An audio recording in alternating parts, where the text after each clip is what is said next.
Good morning friends, आप सभी का स्वागत है स्वाति HD क्लासेस में। आज हम लोग 9th standard carbon and its compound chapter को पढ़ेंगे। ठीक है, सबसे पहले जैसे हम पढ़ने जाते हैं कार्बन के कंपाउंड्स को, तो सबसे पहले कार्बन में किस तरीके का बॉन्ड होता है ये पढ़ना हमारे लिए बहुत जरूरी है। और उसी लिए हम शुरू कर रहे हैं। कार्बन में कोवेलेंट बॉन्ड बनते हैं, तो वो क्यों बनते हैं उसके लिए जैसे हमको पहले भी पता है, कार्बन के हम पहले स्ट्रक्चर पे जाएंगे। कार्बन का न्यूक्लियस जो होता है, न्यूक्लियस में आपको पता है 6 प्रोटॉन है। देखिए 1 2 3 4 5 6 प्रोटॉन्स हैं, 6 न्यूट्रॉन्स हैं और 6 इलेक्ट्रॉन्स जो हैं, ये पहला शेल के शेल में 2 इलेक्ट्रॉन्स और एल शेल में 4 इलेक्ट्रॉन्स। इस तरीके से 1 2 3 4, तो ये 4 इलेक्ट्रॉन्स आउटर मोस्ट शेल में हैं। तो इस वजह से क्या होता है, कोई भी एटम स्टेबल कंडीशन में, इनर्ट गैस की कंडीशन में आने की कोशिश करता है, और उसके लिए उसको कितने होने चाहिए आउटर मोस्ट शेल में इलेक्ट्रॉन्स? 8 इलेक्ट्रॉन्स होने चाहिए। ठीक है, तो अब कार्बन के पास पॉसिबिलिटी नंबर 1 क्या है कि या तो वो 4 इलेक्ट्रॉन्स आपके लूज कर दे। अगर वो 4 इलेक्ट्रॉन्स लूज कर देता है तो कितने इलेक्ट्रॉन्स बच जाएंगे उसके पास में? ये उसका आउटर मोस्ट शेल है और ये इनर शेल है। ठीक है, तो यदि वो आउटर मोस्ट शेल के 4 इलेक्ट्रॉन्स को लूज कर देता है तो क्या होगा, ये जो आउटर मोस्ट शेल में आपके इलेक्ट्रॉन्स थे ये सभी बाहर निकल जाएंगे। तो क्या हो जाएगा, सिर्फ आपका के शेल बच जाएगा, और के शेल में नंबर ऑफ इलेक्ट्रॉन्स कितने बच जाएंगे? सिर्फ 2। ठीक है, अब ये कंडीशन पॉसिबल नहीं होती कार्बन के लिए, क्योंकि कार्बन बहुत छोटा एटम है।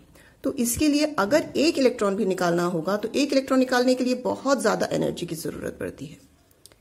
तो इतनी एनर्जी कि वो 4 इलेक्ट्रॉन्स एक के बाद एक निकाल सके, ये पॉसिबल नहीं होता। क्यों? क्योंकि ये बहुत ही स्मॉल इलेक्ट्रॉन है, स्मॉल एटम है। ठीक है, तो स्मॉल एटम होने की वजह से ये इसकी पॉसिबिलिटी नहीं होती कि 4 इलेक्ट्रॉन लूज कर सके। अब दूसरी पॉसिबिलिटी क्या होती है? दूसरी पॉसिबिलिटी होती है कि वो 4 इलेक्ट्रॉन्स को गेन करे। अगर वो 4 इलेक्ट्रॉन्स गेन करता है तो 4 इलेक्ट्रॉन्स गेन करने के बाद ये आपका फर्स्ट शेल हो गया के, और फिर जो आउटर मोस्ट शेल है, पहले से इसमें कितने हैं? देखिए यहाँ पे 1 2 3 4 इलेक्ट्रॉन्स हैं। अभी उसने फिर 4 इलेक्ट्रॉन्स जो पहले के थे उसके बाद अगर वो 4 इलेक्ट्रॉन्स गेन कर लेता है तो इस तरीके से 1 2 3 और 4, तो इस तरीके से अब देखिए 1 2 3 4 5 6 7 8 इलेक्ट्रॉन्स तो हो गए उसके पास में, ऑक्टेट कंप्लीट हो गया। लेकिन ये 4 इलेक्ट्रॉन्स आना उसके लिए पॉसिबल क्यों नहीं? क्योंकि अभी यहाँ पे देखिए नंबर ऑफ न्यूट्रॉन्स और नंबर ऑफ प्रोटॉन्स कितने हैं? सिर्फ 6। तो क्योंकि यहाँ पर नंबर ऑफ न्यूट्रॉन्स जो हैं 6 हैं, तो वो नंबर ऑफ न्यूट्रॉन्स और नंबर ऑफ प्रोटॉन्स इतने इलेक्ट्रॉन्स को बाइंड अप नहीं कर सकते। इतने इलेक्ट्रॉन्स को होल्ड करने के लिए जो एक अट्रैक्शन का फोर्स होना चाहिए वो यहाँ पर डेवलप नहीं हो पाता। इसीलिए यहाँ पर 2 इलेक्ट्रॉन्स जो होते हैं, दूसरा केस जो हम देखते हैं कि वो 4 इलेक्ट्रॉन्स गेन कर ले, वो भी पॉसिबल नहीं होता। तो इसी वजह की, इन 2 रीजंस की वजह से, क्योंकि वो 4 इलेक्ट्रॉन लूज नहीं कर सकता, अगर लूज करेगा तो उसके लिए बहुत ज्यादा एनर्जी की जरूरत है और जो वो ला नहीं पाता है, क्योंकि वो बहुत स्मॉल एटम है। ठीक है, दूसरी वजह हो जाती है वो दूसरा केस अगर हम बात करें कि वो 4 इलेक्ट्रॉन गेन कर ले ताकि वो ऑक्टेट कंप्लीट कर ले इस तरीके से, पर वो भी पॉसिबल नहीं होता क्योंकि उसके पास नंबर ऑफ प्रोटॉन सिर्फ 6 हैं और नंबर ऑफ इलेक्ट्रॉन्स फिर इस केस में क्या हो जाएंगे आपके पास में? 10। तो नंबर ऑफ प्रोटॉन प्लस और न्यूट्रॉन ज्यादा हो जाना, इलेक्ट्रॉन ज्यादा हो जाना, ये पॉसिबल नहीं होता किसी भी स्टेबल कंपाउंड के बनने के लिए। तो इस वजह से यहाँ पर बहुत ज्यादा डिफरेंस हो जाता है पॉजिटिव चार्ज और नेगेटिव चार्ज में, नंबर ऑफ प्रोटॉन और नंबर ऑफ इलेक्ट्रॉन्स के केस में, इसलिए दूसरा केस भी पॉसिबल नहीं होता। इसीलिए जो हमारे कार्बन कंपाउंड हैं वो कोवेलेंट बॉन्ड फॉर्म करते हैं। ठीक है, अब वो कोवेलेंट बॉन्ड कैसे फॉर्म होते हैं ये हम पढ़ते हैं। कार्बन कंपाउंड में कोवेलेंट बॉन्ड समझने से पहले हमको कुछ सिंपल एग्जांपल ले लेने चाहिए। जैसे कि हम ले रहे हैं यहाँ पे हाइड्रोजन मॉलिक्यूल का, ऑक्सीजन के मॉलिक्यूल का फॉर्मेशन, नाइट्रोजन, कार्बन डाइऑक्साइड, ऐसे जो कुछ सिंपल मॉलिक्यूल्स हैं उनमें कैसे कोवेलेंट बॉन्ड फॉर्मेशन होता है, ये अब आज हम देखेंगे। अब उसके लिए इलेक्ट्रॉन डॉट स्ट्रक्चर के बारे में भी पढ़ेंगे। यहाँ पर पढ़ने से पहले सबसे पहले हमको जरूरी पता होना चाहिए कि जब भी कोई बॉन्ड फॉर्मेशन होगा तो उसके लिए, बॉन्ड फॉर्मेशन के लिए जो इलेक्ट्रॉन्स पार्टिसिपेट करते हैं, इलेक्ट्रॉन्स वहां पे वो वैलेंस शेल इलेक्ट्रॉन होते हैं। ठीक है, वैलेंस शेल इलेक्ट्रॉन्स क्या होते हैं? जो कि number of electrons present in outer most shell. तो आउटर मोस्ट शेल में जो भी नंबर ऑफ इलेक्ट्रॉन प्रेजेंट होंगे वही कोवेलेंट बॉन्ड फॉर्मेशन में यहाँ पे पार्टिसिपेट करेंगे। ठीक है, अब यहाँ पर अगर हम एग्जांपल लें सबसे पहले हाइड्रोजन का अगर एक एटम लेते हैं तो हाइड्रोजन के एटम में सिर्फ एक इलेक्ट्रॉन है। दूसरा एटम ले लेते हैं हाइड्रोजन का, उसमें भी एक इलेक्ट्रॉन है। अब ये दोनों हाइड्रोजन के एटम आपस में, जैसे हमने अभी भी देखा था, कोवेलेंट बॉन्ड फॉर्मेशन करेंगे। कोवेलेंट बॉन्ड फॉर्मेशन मींस इन दोनों इलेक्ट्रॉन्स का यहाँ पे शेयरिंग होगी, शेयरिंग की वजह से बॉन्ड फॉर्मेशन होगा। तो ये क्या होगा, इस तरीके से यहाँ पे हाइड्रोजन का एक एटम दूसरे एटम के साथ कोवेलेंट बॉन्ड फॉर्मेशन करेगा और यहाँ पे आप ये दो इलेक्ट्रॉन, दोनों इलेक्ट्रॉन पर दोनों एटम्स का शेयर होगा। तो दोनों के बीच में जब इलेक्ट्रॉन्स की शेयरिंग की वजह से जो बॉन्ड बनेगा उसको कहेंगे कोवेलेंट बॉन्ड। अब क्योंकि यहाँ पर सिर्फ एक एक इलेक्ट्रॉन की शेयरिंग हो रही है तो यहाँ पर हाइड्रोजन और हाइड्रोजन के बीच में सिंगल बॉन्ड बनेगा और ये जो सिंगल बॉन्ड है ये है कोवेलेंट बॉन्ड। ठीक है, तो फिर से देखते हैं, जब हाइड्रोजन का एक एटम दूसरे हाइड्रोजन के एटम से पास में आकर इस तरीके से एक बॉन्ड फॉर्मेशन करता है और बॉन्ड फॉर्मेशन होने पर दोनों के इलेक्ट्रॉन्स की दोनों के साथ जब इलेक्ट्रॉन शेयर करते हैं अपना अपना और दोनों का ऑक्टेट कंप्लीट हो गया। यहाँ पे देखिए हाइड्रोजन का ऑक्टेट कंप्लीट है, क्योंकि ऑक्टेट मींस यहाँ पे एक्सेप्शन होता है ना, यहाँ पे क्योंकि के शेल है तो 8 इलेक्ट्रॉन्स हो नहीं सकते, सिर्फ 2 इलेक्ट्रॉन होंगे, 1 2, क्योंकि के शेल है तो के शेल में ज्यादा से ज्यादा 2 इलेक्ट्रॉन्स हो सकते हैं। तो यहाँ पे हाइड्रोजन ने 2 इलेक्ट्रॉन्स, दोनों हाइड्रोजन के पास 2 इलेक्ट्रॉन्स हैं, दोनों के पास 2 इलेक्ट्रॉन होने की वजह से इनका जो आउटर मोस्ट शेल है उन पे इलेक्ट्रॉन जो है 2 इलेक्ट्रॉन होने की वजह से ये स्टेबल कंपाउंड फॉर्मेशन बनना कर लेते हैं और यहाँ पे एक मॉलिक्यूल बन जाता है हाइड्रोजन का और यहाँ पर जो बॉन्ड फॉर्मेशन हो रहा है वो है कोवेलेंट बॉन्ड। ठीक है, इसके बाद हम दूसरा एग्जांपल लेते हैं ऑक्सीजन का। अब ऑक्सीजन का जो एग्जांपल लेंगे उसके लिए हमको देखना होगा कि ऑक्सीजन के वैलेंस शेल में कितने इलेक्ट्रॉन्स हैं। देखिए ऑक्सीजन का जो इलेक्ट्रॉनिक कॉन्फ़िगरेशन होता है वो होता है 2 और 6। ठीक है, अब यहां पर वैलेंस शेल में कितने इलेक्ट्रॉन्स हैं, 6 इलेक्ट्रॉन्स हैं। ठीक है, तो इन 6 इलेक्ट्रॉन्स को हम कैसे कोवेलेंट बॉन्ड फॉर्मेशन होता है ये देखेंगे। तो सबसे पहले अगर हम देखें यहाँ पे ऑक्सीजन का मॉलिक्यूल है, इसके पास 1 2 3 4 5 6 इलेक्ट्रॉन्स हैं। दूसरा जो एटम है ऑक्सीजन का उसके पास भी 1 2 3 4 5 6, दोनों एटम के पास में 6 इलेक्ट्रॉन्स हैं आउटर मोस्ट शेल में। ये दोनों ऑक्सीजन के एटम्स एक दूसरे के साथ कोवेलेंट बॉन्ड फॉर्मेशन करेंगे और कोवेलेंट बॉन्ड फॉर्मेशन करने के कारण यहां पर इस तरीके से ऑक्सीजन का मॉलिक्यूल फॉर्म होगा। और अब यहां पे हम काउंट कर लेते हैं नंबर ऑफ इलेक्ट्रॉन्स, 1 2 3 4 5 6 7 8, 1 2 3 4 5 6 7 8। जो दोनों ही ऑक्सीजन के एटम थे उनका ऑक्टेट कंप्लीट हो गया है, दोनों में नंबर ऑफ इलेक्ट्रॉन्स 8 है। तो इस तरीके से जो बॉन्ड फॉर्मेशन होगा यहाँ पर वो होगा कोवेलेंट बॉन्ड। अब यहाँ पर क्योंकि देखिए कितने पेयर ऑफ इलेक्ट्रॉन्स है, 2 पेयर्स ऑफ इलेक्ट्रॉन्स है, इसलिए जो ऑक्सीजन और ऑक्सीजन के बीच में बॉन्ड बनेगा वो डबल बॉन्ड बनता है। बॉन्ड यहाँ पे भी कोवेलेंट बॉन्ड होगा, हाइड्रोजन में सिंगल बॉन्ड था, ऑक्सीजन में डबल बॉन्ड है। ठीक है, यहां तक क्लियर हो गया। इसके बाद हम आगे बात करते हैं नाइट्रोजन की। अब नाइट्रोजन के केस में क्या होता है, नाइट्रोजन में आप कितने होते हैं electrons, number of electrons in nitrogen में नंबर ऑफ इलेक्ट्रॉन्स कितने होंगे, 7। ठीक है, तो ये हो जाएंगे 2 और 5। ठीक है, आउटर मोस्ट शेल में कितने इलेक्ट्रॉन हो गए इसके, 5 नंबर ऑफ इलेक्ट्रॉन्स हो गए।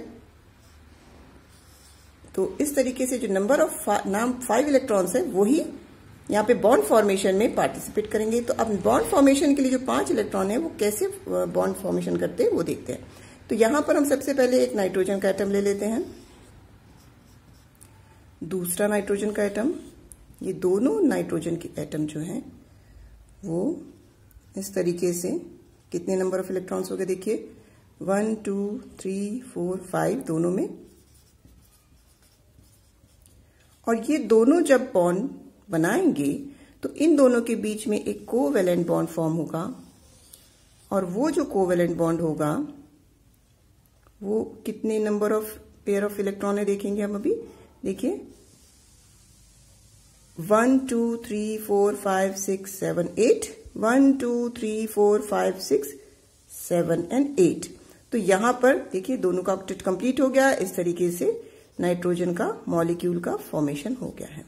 तो इस तरीके से नाइट्रोजन का मॉलिक्यूल आपका फॉर्म हो गया। तो यही आपको इलेक्ट्रॉन डॉट स्ट्रक्चर कहा जाता है जो आपको एग्जाम में बनाना आता है। ठीक है, तो इसको कहेंगे हम electron dot structure of nitrogen molecule. इसके पहले हमने हाइड्रोजन और ऑक्सीजन का देखा था। इसके बाद हम एक और देख लेते हैं कार्बन डाइऑक्साइड का। कार्बन डाइऑक्साइड का जो बॉन्ड फॉर्मेशन होगा वो कैसे होता है उसको देख लेते हैं। तो उसमें क्या होगा, अब यहां पर तो सिर्फ क्या हो रहा था, सेम मॉलिक्यूल्स थे, उनके बीच में बॉन्ड बन रहे थे। अब यहां पर एक कार्बन और 2 ऑक्सीजन हैं। तो यहां पे आपको कार्बन के आउटर मोस्ट शेल के इलेक्ट्रॉन्स और ऑक्सीजन के आउटर मोस्ट शेल के इलेक्ट्रॉन्स के बारे में देखना पड़ेगा। तो कार्बन की क्या हो जाती है, कार्बन के आउटर मोस्ट शेल में कितने इलेक्ट्रॉन्स होंगे 4, और ऑक्सीजन के आउटर मोस्ट शेल में इलेक्ट्रॉन्स कितने हो जाएंगे 6। ठीक है, तो यही जो वैलेंस इलेक्ट्रॉन्स हैं यही यहां कोवेलेंट बॉन्ड फॉर्मेशन में हम यूज करेंगे। अब उसके लिए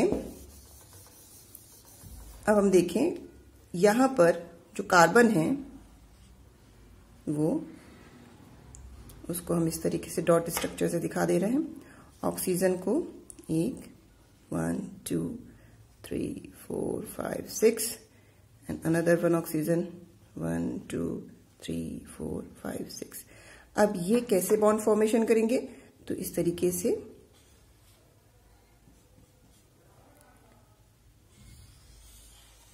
कार्बन, ऑक्सीजन और दूसरा ऑक्सीजन।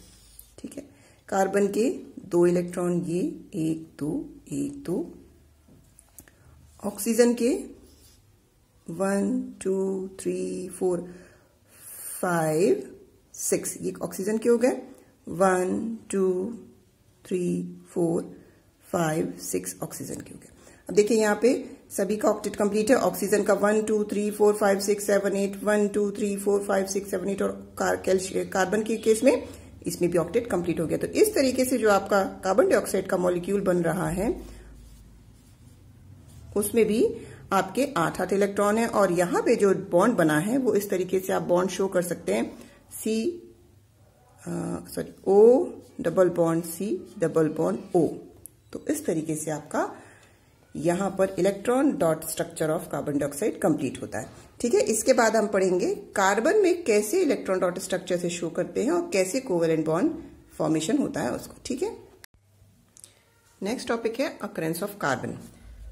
जो कार्बन होता है वो नेचर में फ्री स्टेट में भी मिलता है और कंबाइंड स्टेट में भी मिलता है। फ्री स्टेट में आप देखेंगे सिर्फ हमने को 3 जो पता है एलोट्रॉप्स हैं कार्बन के, diamond, graphite and Buckminster Florence. जो कि डायमंड और ग्रेफाइट तो पहले से आपको पता है, पहले से मिलते हैं अपने को फ्री स्टेट में अर्थ में। लेकिन जो बकमिंस्टर फ्लोरेंस है ये काफी बाद में, अभी अभी इसकी डिस्कवरी हुई रिसेंटली, तो इसके बारे में हम देखेंगे। फ्री स्टेट के बारे में अभी अगले टॉपिक में हम इनको लेंगे। इसके पहले हम पढ़ लेते हैं कंबाइंड स्टेट में जो हमको कार्बन मिलता है वो किस किस तरीके से मिलता है। तो कंबाइंड स्टेट में carbon dioxide gas in air जो कि लगभग 0.02% हमको मिलती है। उसके अलावा कार्बोनेट के रूप में, कार्बोनेट एग्जाम्पल के रूप में हम क्या ले सकते हैं, जैसे कि लाइमस्टोन है, मार्बल है। तो ये सभी कार्बोनेट के फॉर्म में कार्बन मिलता है। उसके अलावा फॉसिल फ्यूल की बात कर लेते हैं। फॉसिल फ्यूल में हम देख लेते हैं पेट्रोलियम, जो सबसे मेन आप देखते हैं, जितने भी पेट्रोलियम प्रोडक्ट हैं हाइड्रोकार्बन के रूप में, तो वो सभी कार्बन के ही फॉसिल फ्यूल में, जो कार्बन की कंबाइंड स्टेट है उसमें मिलते हैं। उसके अलावा कोल है। तो इस तरीके से आप फॉसिल फ्यूल के रूप में कार्बन मिलता है अपने को नेचर में। उसके अलावा फिर नेक्स्ट पॉइंट है ऑर्गेनिक कंपाउंड। ऑर्गेनिक कंपाउंड में सबसे पहले होता है कार्बोहाइड्रेट। ठीक है, कार्बोहाइड्रेट्स, फैट, प्रोटीन, इन सभी फॉर्म में कार्बन आपको मिलता है। तो ये कंबाइंड स्टेट हो गई। उसके अलावा वुड, कॉटन, वूल एक्सेट्रा, इन सभी कंबाइंड स्टेट में कार्बन मिलता है। अब हम पढ़ेंगे ग्रेफाइट। उसके स्ट्रक्चर और प्रॉपर्टी के बारे में जो एलोट्रॉप्स हैं। सबसे पहले हम देखते हैं कि सबसे पहले जो एक कार्बन एटम है, जैसे हमको पता है कार्बन की वैलेंसी होती है 4, तो एक कार्बन एटम इस तरीके से 3 अलग अलग कार्बन एटम से जुड़ा हुआ होता है।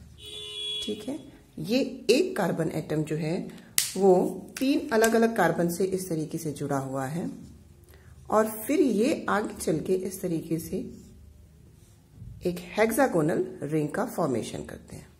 ग्रेफाइट के केस में जो हेक्सागोन रिंग होती है वहां पर यहाँ पे एक कार्बन दूसरे कार्बन से, यहाँ पे एक कार्बन दूसरे कार्बन से, ये सभी हेक्सागोनल रिंग बन गई। और ये जो हेक्सागोनल रिंग है उसमें यहाँ पर जो आपके बॉन्ड बनते हैं वो होते हैं covalent bond. Covalent bond strong bond होते हैं। ये एक लेयर की बात हुई, हेक्सागोनल रिंग में जो ग्रेफाइट में बना एक रिंग हो गई, एक ये लेयर हो गई। और इस लेयर के नीचे फिर जो दूसरी लेयर बनती है वो इस तरीके से होगी।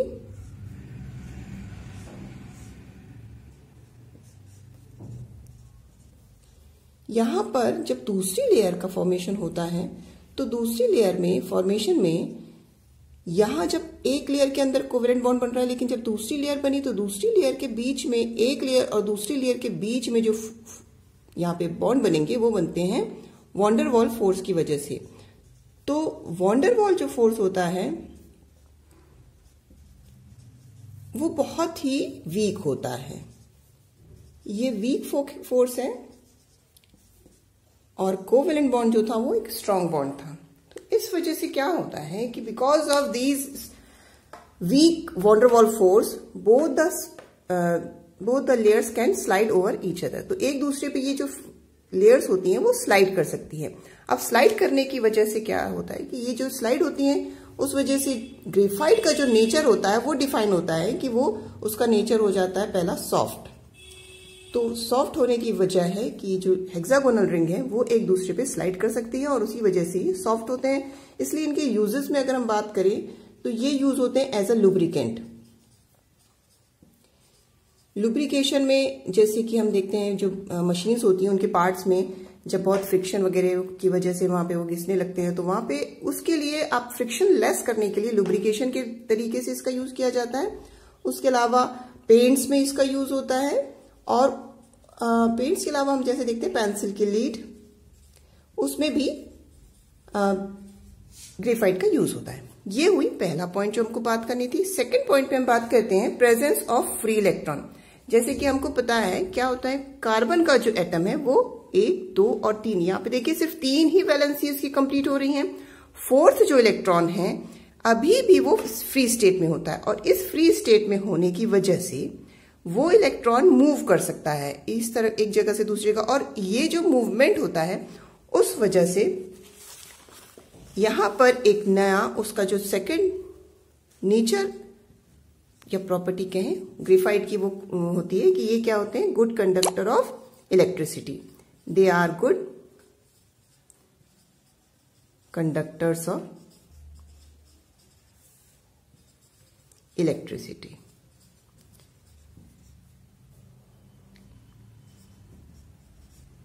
इस वजह से ये गुड कंडक्टर ऑफ इलेक्ट्रिसिटी का काम करते हैं क्योंकि एक इलेक्ट्रॉन एक जगह से दूसरी जगह अच्छे से मूव कर सकता है और इस वजह से जो प्रॉपर्टी होती है वो ग्रेफाइट की वो good conductor of electricity show करता है। और दूसरा ये सॉफ्ट होते हैं, इसलिए ये लुब्रिकेंट के तरीके से यूज किए जाते हैं। अभी हम बात करेंगे डायमंड के बारे में। डायमंड, इसके बारे में बात करने के लिए सबसे पहले हम फिर से स्टार्ट करते हैं कार्बन के एटम से।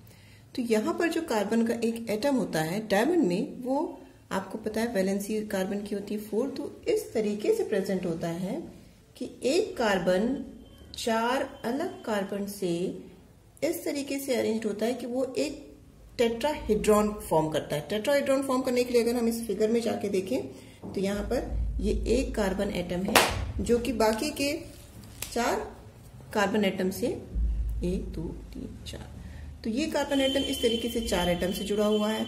फिर अगला जो एटम होता है वो इस तरीके से जुड़ा होता है और फिर एक कंटिन्यूशन में एक रिंग बनती जाती है, जिसको अगर हमको समझना हो तो हम इसको यहाँ पे समझ सकते हैं कि इस तरीके से डायग्राम में आप देख सकते हैं कि कार्बन एटम है और ये एक कार्बन एटम फिर अगले 4 एटम से इस तरीके से जुड़ा है, किसने टेट्राहेड्रॉन का फॉर्म किया, फिर अगला जो कार्बन एटम है फिर वो 4 कार्बन एटम से जुड़ा हुआ है और टेट्राहेड्रॉन का फॉर्म करता है। तो ये रेगुलर टेट्राहेड्रॉन के फॉर्म करने की वजह से यहाँ पे जो रेगुलर टेट्राहेड्रॉन शो बनने की वजह से यहाँ पे जो कोवेलेंट बॉन्ड होता है, इनके बीच में जो कोवेलेंट बॉन्ड फॉर्मेशन होता है वो बहुत ही स्ट्रांग होता है और इस स्ट्रांग कोवेलेंट बॉन्ड की वजह से डायमंड का जो स्ट्रक्चर होता है वो बहुत ही हार्ड, इसकी प्रॉपर्टीज अगर हम इसकी कोवेलेंट बॉन्ड के स्ट्रांग होने की वजह से इसकी प्रॉपर्टी फर्स्ट प्रॉपर्टी हो जाती है, ये बहुत ही हार्ड सब्सटेंस होता है। दूसरा, इसकी डेंसिटी भी बहुत हाई होती है। तीसरी बात करें high melting point. High melting point की जो डायमंड की बात करते हैं तो वो लगभग 3500 डिग्री सेल्सियस से ज्यादा होती है, ठीक है, मोर देन 3500 डिग्री सेल्सियस। तो ये सभी इस वजह से होता है क्योंकि डायमंड रेगुलर टेट्राहेड्रॉन फॉर्म करता है और ये जो इनके बीच में कार्बन कार्बन के बीच में जो बॉन्ड होता है वो कोवेलेंट बॉन्ड होता है जो बहुत स्ट्रांग होता है। इसके बाद हमने देखा कि यहाँ पे जो कार्बन की वैलेंसी है वो 4 होती है और यहाँ पे जो चारों इलेक्ट्रॉन्स है वो अगले 4 कार्बन एटम से इस तरीके से जुड़े हुए हैं। तो यहाँ पर नो फ्री इलेक्ट्रॉन, जैसे हमने देखा था कि यहाँ पे कोई भी फ्री इलेक्ट्रॉन आपके पास प्रेजेंट नहीं है। अब due to no free electrons they are non-conductors of electricity, so they does not conduct electricity। तो ये बात होती है डायमंड के केस में। इसके 2 पॉइंट्स हैं, रेगुलर टेट्राहेड्रॉन और नो फ्री इलेक्ट्रॉन, यही जो 2 हैं उसकी बेसिक प्रॉपर्टी डिफाइन करते हैं और इसी वजह से क्योंकि ये हार्ड है इसलिए इसका यूज होता है एज अ ग्लास कटर,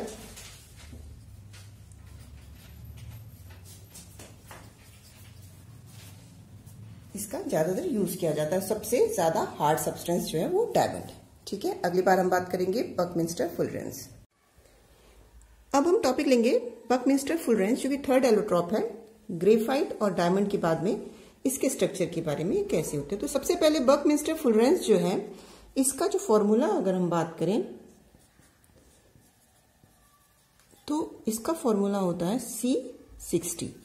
अब यहाँ पे C60 जो लिखा है इसका मतलब है कि इसका जो एक स्फेरिकल मॉलिक्यूल होता है उसमें 60 कार्बन एटम्स होते हैं। अब वो 60 कार्बन एटम्स कैसे होते हैं ये हम देखेंगे। तो उसके लिए क्या होता है, ये जो हमने फुटबॉल आपने देखा होगा, आप सभी खेलते हैं, तो फुटबॉल का जो स्ट्रक्चर होता है उसमें ध्यान से अगर देखा हो तो एक पेंटागन होता है और पेंटागन के बाद में पेंटागन जो होता है वो सराउंडेड होता है हेक्सागन से। तो सेम वैसा ही स्ट्रक्चर होता है। ये जितने भी कॉर्नर्स हैं यहाँ पे कॉर्नर्स में कार्बन एटम्स होते हैं प्रेजेंट और फुटबॉल के जैसा ही एक स्ट्रक्चर बनता है। ये स्ट्रक्चर शो करता है जो फॉर्मेशन होता है बकमिंस्टर फुलरेंस का। अब इस तरीके से पूरा हम कंप्लीट अगर इसको करेंगे तो ये ऐसा कुछ शेप आपको देखने को मिलेगा, ठीक है। तो ये एक फुटबॉल अगर हम कंप्लीट करेंगे तो फुटबॉल का शेप बन जाएगा। इसी को अगर हम यहाँ पे देखें इस स्ट्रक्चर में तो एक स्फेरिकल मॉलिक्यूल का फॉर्मेशन करता है। तो स्फेरिकल मॉलिक्यूल का फॉर्मेशन करने की वजह से यहाँ पर जो पेंटागन्स होते हैं वो नंबर ऑफ पेंटागन्स जो होते हैं वो होते हैं 12 और नंबर ऑफ हेक्सागन्स जो होते हैं वो होते हैं 20। तो इस तरीके से दोनों मिलके एक स्फेरिकल मॉलिक्यूल का फॉर्मेशन करते हैं जिसमें नंबर ऑफ कार्बन एटम्स कितने 60 होते हैं। तो इसके बारे में इतना जाना काफी है। इसके बाद ये नाम कहां से आया बकमिंस्टर फुलरेंस, तो एक यूएस आर्किटेक्ट थे बकमिंस्टर फुलर, ठीक है। बकमिंस्टर फुलर, उन्हीं के नाम पर उन्होंने एक डोम शेप डिजाइन किया था हॉल, उसके नाम पर इसका नाम पड़ा बकमिंस्टर फुलरेंस, ठीक है। तो यहां पर इतना ही, उसके बाद हम नेक्स्ट वीडियो में आगे का डिस्कशन करेंगे। Now we will discuss about versatile nature of carbon। जो कार्बन होता है वो बहुत सारे नेचर में इतने सारे कंपाउंड फॉर्म करता है, तो उसकी क्या वजह है उसके बारे में हम डिस्कस करेंगे। अगर हम नॉन कार्बन कंपाउंड्स की बात करें, नॉन कार्बन कंपाउंड्स की, तो अब तक जितने हमको पता है वो मोर देन 5 मिलियन है। 5 मिलियन से ज्यादा कार्बन कंपाउंड्स हमको अभी तक पता है। तो इतने ज्यादा कंपाउंड है, और उसके अलावा भी जो अभी लैब में तैयार किए जा रहे हैं, आइसोलेट किए जा रहे हैं, फॉर्म किए जा रहे हैं, वो कार्बन कंपाउंड्स अलग हैं। उसके बाद अगर हम और एक तरीके से अगर देखना चाहें तो ऑल द एलिमेंट, जितने भी हमारी पीरियोडिक टेबल में एलिमेंट्स हैं, उन सभी के नंबर ऑफ कंपाउंड्स ले ले और उसके कंपैरिजन में सिर्फ अकेला कार्बन हो, और उसके कंपाउंड अगर हम बात करें तो कार्बन के कंपाउंड जो होंगे वो हमेशा ज्यादा होंगे। तो इतनी ज्यादा मात्रा में कार्बन कंपाउंड फॉर्म करता है। तो ये इतने ज्यादा कंपाउंड फॉर्मेशन की वजह क्या होती है, इसके बारे में हमको आज डिस्कस करना है। तो सबसे पहला पॉइंट होता है उसके लिए कि कैटेनेशन। कैटेनेशन वो एबिलिटी होती है, एक एबिलिटी होती है कार्बन कंपाउंड में, यूनिक एबिलिटी है कैटेनेशन की, ठीक है। तो कैटेनेशन में कार्बन कंपाउंड के जो बॉन्ड बनते हैं, जैसे कैटेनेशन में कार्बन और कार्बन के बीच में जो कोवेलेंट बॉन्ड होता है वो काफी स्ट्रांग होता है, और इसी वजह से कार्बन का स्ट्रक्चर छोटा, साइज छोटा होने की वजह से ये कैपेबिलिटी होती है कि वो कार्बन एक दूसरे कार्बन से एक लंबी चेन फॉर्मेशन करता है। तो ये जो लॉन्ग चेन का फॉर्मेशन होता है, ये एक उसको पॉसिबिलिटी देता है कि वो ज्यादा से ज्यादा अपनी जो लंबी चेन है वो बनाए, और जितनी ज्यादा लंबी चेन होगी उसमें पॉसिबिलिटी ज्यादा होगी नए नए कंपाउंड फॉर्मेशन के लिए। एक पॉसिबिलिटी हो गई, इसको हम कहते हैं लॉन्ग चेन फॉर्मेशन। तो लॉन्ग चेन फॉर्मेशन हो गया लॉन्ग चेन। अब लॉन्ग चेन के बाद में दूसरा अगर कहें तो यहाँ पे कार्बन कार्बन इसी तरीके से यहाँ पे भी चेन तो फॉर्म कर रहा है, लेकिन चेन फॉर्म करने के साथ में ये ब्रांच भी बनाता है। जैसे यहाँ पे बन गई, ये इस तरीके से कार्बन कंपाउंड यहाँ से भी ब्रांच शो कर देता है। तो इस तरीके से जो ब्रांचिंग हो जाती है तो वो भी एक अलग अवेलेबिलिटी होती है कि वो नए बहुत सारे कंपाउंड के साथ फॉर्मेशन कर सकता है। तो इसको हम कहते हैं ब्रांच चेन। अब ब्रांच चेन जो है, ब्रांच चेन कहते हैं, ठीक है। तो ये ब्रांच चेन फॉर्मेशन हो गया। थर्ड जो पॉइंट होता है वो हमारा होता है क्लोज चेन। तो क्लोज चेन जो होगी, क्लोज चेन फॉर्मेशन में क्या करते हैं, कार्बन कार्बन के, इसी को हम रिंग भी कहते हैं, रिंग फॉर्मेशन भी। तो इसमें क्या होगा कि जो कार्बन कार्बन के कंपाउंड है वो इस तरीके से कार्बन, एक कार्बन, दूसरा कार्बन, तीसरा, चौथा, पांचवा, और ये ऑल द 6 जो कार्बन एटम्स हैं वो एक दूसरे से इस तरीके से जुड़े होते हैं कि वो एक क्लोज रिंग का फॉर्मेशन कर लेते हैं, ठीक है। तो इस तरीके से यहाँ पे रिंग फॉर्मेशन हो गया, और रिंग फॉर्मेशन करने के साथ साथ में वो क्या करते हैं कि यहाँ पर काफी ज्यादा कंपाउंड फॉर्मेशन के लिए केपेबल हो जाते हैं। तो ये 3 वजह होती हैं, long chain formation, branch chain formation और क्लोज चेन फॉर्मेशन, ये सब रिंग बनाना। वो क्यों पॉसिबल होता है कार्बन में, क्योंकि वो कैटेनेशन, कैटेनेशन वो एबिलिटी है जो कार्बन कार्बन के बीच में एक लॉन्ग चेन बनाने की क्षमता देती है। तो उसको हम कहते हैं कैटेनेशन। ये हो गया हमारा पहला रीजन। दूसरा जो रीजन है वो होता है उसकी वैलेंसी से रिलेटेड। जैसे हमको पता है कार्बन की वैलेंसी कितनी होती है, 4 होती है, ठीक है। 4 को हम कहते हैं टेट्रा, ठीक है। तो टेट्रा वैलेंट होने की वजह से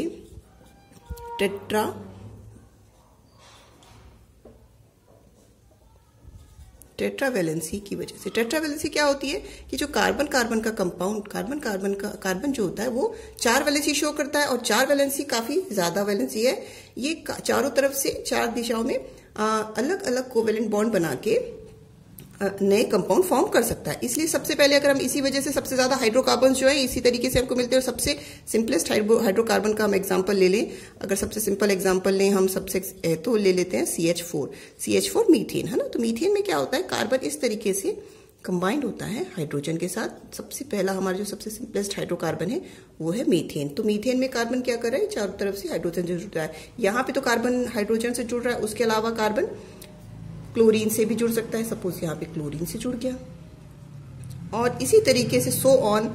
यहाँ पर जो कार्बन है वो नाइट्रोजन हो सकता है, नाइट्रोजन से जुड़ सकता है, उसके अलावा ऑक्सीजन है, और सो ऑन जितने भी आप यहाँ पे एलिमेंट्स देख सकते हैं। तो ये इसकी कैपेबिलिटी होती है कि वो एक्सटेंड कर सकता है, ज्यादा से ज्यादा एलिमेंट से अपनी टेट्रा वैलेंसी की वजह से जुड़ सकता है। और इसीलिए हमको जो कंपाउंड है कार्बन के, बहुत सारे कंपाउंड नेचर में हमको अवेलेबल होते हैं, ठीक है। तो यहाँ पर यही तक, अगले टॉपिक में हम नेक्स्ट टॉपिक के बारे में बात करते हैं। Now we will discuss here saturated and unsaturated carbon compounds.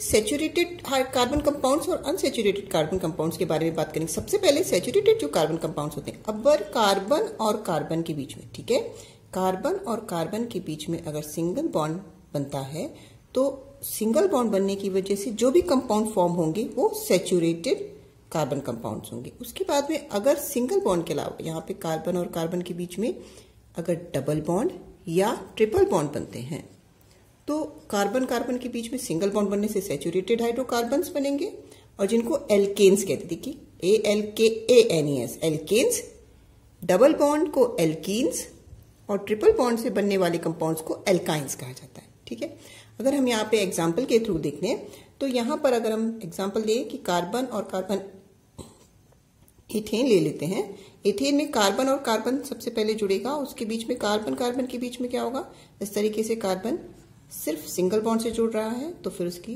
जो बाकी की 3 वैलेंसी है वो हाइड्रोजन से कंप्लीट हो जाएंगी। तो इस तरीके से यहाँ पे कार्बन और हाइड्रोजन के बीच में जो है सिंगल सिंगल बॉन्ड बना है, दोनों कार्बन के बीच में सिंगल बॉन्ड है, तो इसीलिए हम इससे जो बनेगा इसको कहेंगे एथेन। ठीक है, तो इट इज ETHANE, ठीक है, एथेन। एथेन जो है वो यहाँ पे फॉर्म हो रहा है। उसके बाद में हम सेकंड बात कर लेते हैं, कार्बन कार्बन के बीच में अगर यहाँ पे इस तरीके से देखें, अब यहाँ पे क्या होगा, कार्बन और कार्बन के बीच में डबल बॉन्ड बन रहा है। डबल बॉन्ड बनने की वजह से अब कितनी वैलेंसी बची कार्बन के पास में, सिर्फ 2 बची है, तो यहाँ पर इस तरीके से हाइड्रोजन ज्वाइंट हो जाता है और इस तरीके से जो बनता है उसको कहेंगे हम एथेन। के बाद जो बनेगा उसको हो जाएगा एथीन। ठीक है, ENE ध्यान रखिएगा, इसलिए हाईलाइट किया हुआ E, एथेन, एथीन। और नेक्स्ट जो बनेगा वो कार्बन और कार्बन के बीच में ट्रिपल बॉन्ड बन जाने की वजह से जब फॉर्मेशन होगा तो ये सॉरी यहाँ पे क्या होगा, अब देखिए पहले से अगर हम 2 लगा देंगे तो ये तो गड़बड़ हो जाएगा। ठीक, तो यहाँ पर ऑलरेडी कितनी वैलेंसी है, इसकी कार्बन की वैलेंसी 3 है, तो अब हम यहाँ पर कार्बन की वैलेंसी सैचुरेट कंप्लीट करने के लिए 4 वैलेंसी होती है, तो सिर्फ एक हाइड्रोजन इस तरीके से यहाँ पे ऐड हो जाएगा। तो यहाँ पर ये जो बनेगा वो एथेन, एथीन और इथाइन। ठीक है, ETHYNE। तो एथेन, एथीन और इथाइन का फॉर्मेशन होता है। ये एल्केन, एल्कीन, एल्काइन। एल्केन्स जो होते हैं वो सैचुरेटेड हाइड्रोकार्बन्स होते हैं और एल्कीन्स और एल्काइंस जो हैं वो अनसैचुरेटेड हाइड्रोकार्बन्स होते हैं और यही कार्बन कंपाउंड को हमको पढ़ना था। इसके अलावा अगर हम इसके बारे में, इसके डॉट स्ट्रक्चर के बारे में पढ़ना हो तो इसके डॉट स्ट्रक्चर में भी एल्केन्स जो होते हैं उसके लिए एथीन का अगर हम एग्जांपल देखें तो इस तरीके से हम इसको डॉट स्ट्रक्चर में कभी कभी क्वेश्चन में आ जाता है कि आपको शो करिए, तो आप इस तरीके से एथीन को भी शो कर सकते हैं डॉट स्ट्रक्चर में। और उसके अलावा एथीन के लिए अगर आपके पास है तो इस तरीके से आप डॉट स्ट्रक्चर में इथाइन को शो कर सकते हैं। यहाँ पे भी देखिए 2 नंबर ऑफ पेयर कितने हैं, 2 पेयर्स ऑफ इलेक्ट्रॉन्स ज्वाइन कर रहे हैं, इसलिए यहाँ पे डबल बॉन्ड बना है। यहाँ पे सिर्फ 1 पेयर ऑफ इलेक्ट्रॉन्स है, इसीलिए यहाँ पे सिंगल बन रहा है। तो यहाँ पर हम देखते हैं कि सैचुरेटेड हाइड्रोकार्बन्स क्या है और अनसैचुरेटेड हाइड्रोकार्बन्स क्या है। ठीक है, तो यहाँ पर यहीं तक। इसके बाद हम जो सेकंड पार्ट होगा उसमें हम आगे की बात करेंगे। अगर आपको मेरा वीडियो अच्छा लगता है तो प्लीज सब्सक्राइब करिए और लाइक करिए ताकि आपके लिए आने वाली चैनल में जितनी भी चीजें हों वो आपको जल्दी से जल्दी मिले। धन्यवाद।